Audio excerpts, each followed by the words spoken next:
$300 million and a growing estate. In the wake of Prince's death, we find out there's no will.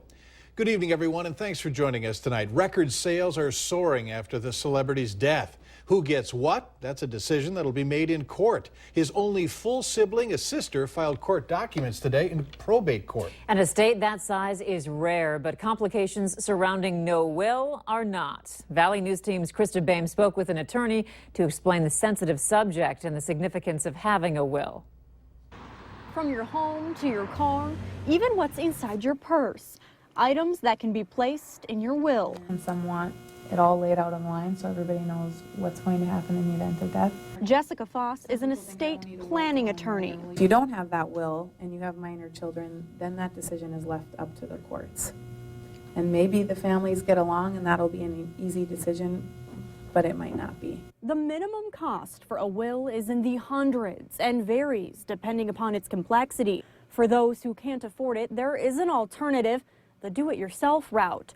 A quick online search brings up a document you can easily fill out, but won't deal with everyone's issues. They're not very tailored to each client, so they just assume the same situation for everybody that's going to use them. Simply writing it down is another option.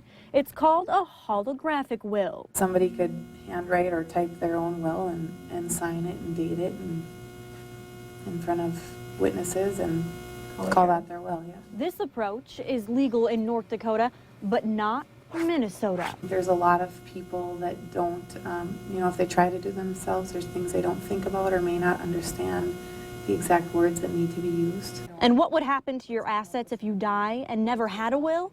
That's up to the state you live in. Everything's left to spouse.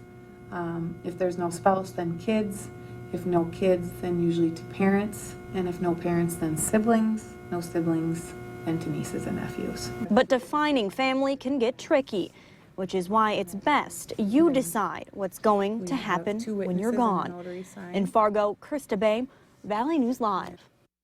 There are firms that offer pro bono work if you make a certain amount of income. In North Dakota, you can check with an organization called Legal Services of North Dakota to see if you apply for their pro bono services.